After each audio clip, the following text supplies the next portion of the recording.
In part 3 of our paced rhythms, we are going to be looking at some of the things that can potentially go wrong with a pacemaker. The first thing we'll talk about is a fusion beat, and I can't say a fusion beat is really something going wrong with the pacemaker. That's not what it is. A fusion beat occurs when the pacemaker fires an electrical impulse at the same time the patient's own electrical impulse fired.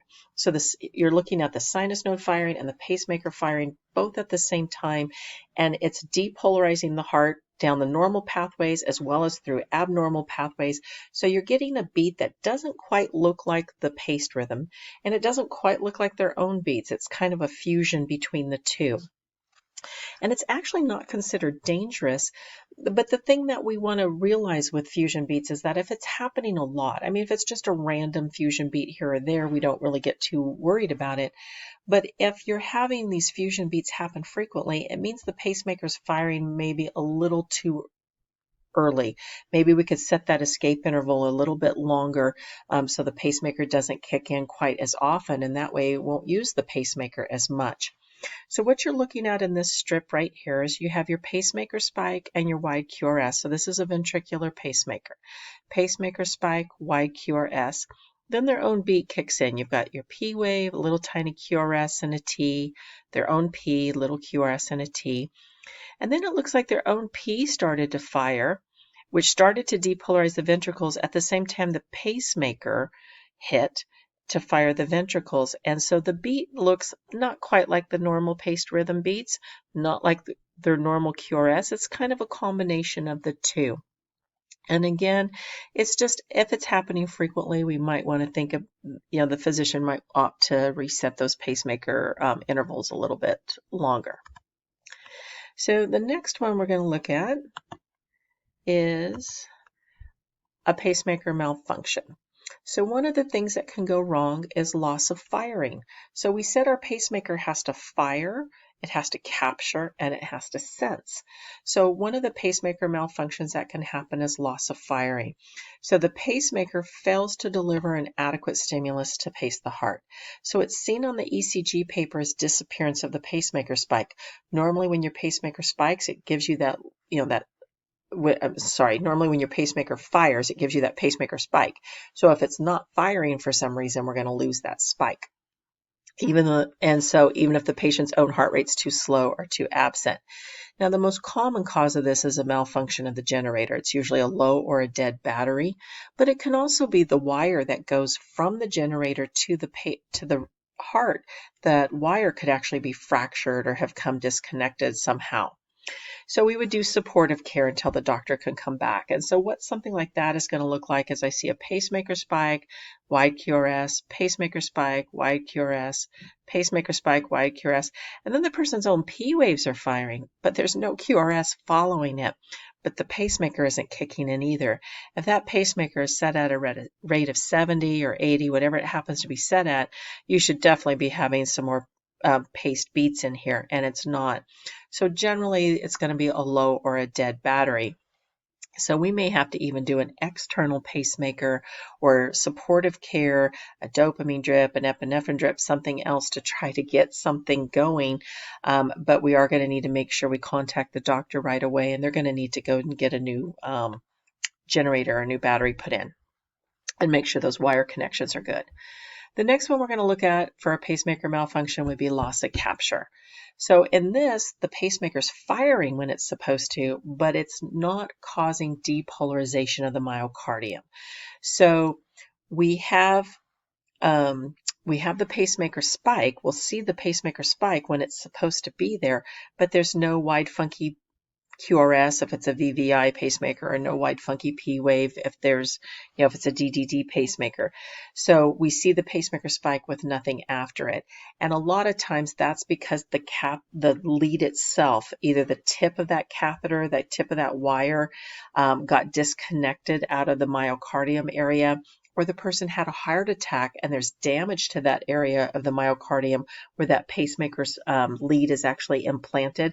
So it's not enough energy anymore to trigger it to make it go. So again, we would do supportive care for this. Sometimes they have found that if you roll your patient on their left side, it can actually make, if the lead is actually loose, so if the problem is that the catheter tip has been displaced, the lead placement, that tip is displaced, if you roll them on their side, it'll kind of float up against the wall, and it'll actually hit the wall that way and cause it to fire again. So sometimes that's helpful, but generally we're going to need to call the doctor, and they're going to need to turn the threshold up, the milliamps of that pacemaker, to make sure they've got enough juice there to actually cause capture to happen. So what it looks like on ECG paper is, here I see a pacemaker spike in my wide funky QRS, pacemaker spike, wide funky QRS, pacemaker spike, but nothing happened afterwards. Okay, and here it kicked back in again. So if this is starting to happen where you're seeing these pacemaker spikes and capture isn't happening, something's wrong with that lead placement now. And so we're going to need to make sure we get that looked at. Another malfunction that can happen is undersensing. And undersensing, I mean, we said normally our pacemaker fires, it captures, and it senses, it sees the person's underlying rhythm. So undersensing is when the pulse generator doesn't see the person's own underlying beat. And so it tries to go ahead and pace even though their own rhythm is happening right then. So this one can be dangerous, because if that pacemaker is trying to fire on that downslope of that T wave, that vulnerable period we talked about in earlier classes, where the heart, the end of ventricular repolarization, if you have a strong enough impulse landing on that downslope of the T wave, it can actually cause electrical chaos. If that malfunction, if your pacemaker is not seeing the person's own rhythm, and their own ventricles are firing, and now this pacemaker is trying to fire on that downslope of the T wave, it can actually be very dangerous to the patient. And this usually happens when the pacemaker tip has been displaced, or there's a malfunction or a fracture in the wire. It's not working anymore. It's gotten bent or kinked somehow. So we would assess the patient and provide supportive care, and we need to let the doctor know. Okay, if the person does go into ventricular rhythms because we get a pace beat on that downslope of the T wave, we might have to do antiarrhythmics. So here I'm seeing a pacemaker spike, a wide funky QRS, pacemaker spike, my capture happened, pacemaker spike, capture happened, and now this is their own beat that kicked in. But then the pacemaker spike fired anyway, because it didn't even see that their own beats were happening. So here's their own QRS, and here's their own QRS, and a pacemaker spike actually tried to fire right then. Had capture actually happened at the same time that heart was trying to already get to a repolarization phase, it could have been really potentially dangerous. Here they went back into their pacemaker spike and their wide QRSs. So this one didn't end up being detrimental to the patient, but the potential is there. So when you're seeing pacemaker spikes land in their own beats, that it's not sensing their own underlying rhythm anymore, we need to make sure we inform the physician. This one right here, we have fire. So this is the pacemaker's firing, but there is no capture. So this one would be loss of capture, because the pacemaker spikes are just clicking along at their normal rate, but there's no funky QRS happening after it. So this one would be a failure to capture. This one here looks like I have a little tiny pacemaker spike, wide QRS, pacemaker spike P wave, normal QRS, pacemaker spike, and nothing happened right there. And then they had their own P wave, their own QRS, pacemaker spike and a wide QRS, pacemaker spike. And this one here looks like a pacemaker spike. So you've got a pacemaker spike. It's not actually causing any capture, because it's wanting to fire right here, but nothing happened afterwards. And then their own beat did actually end up kicking in.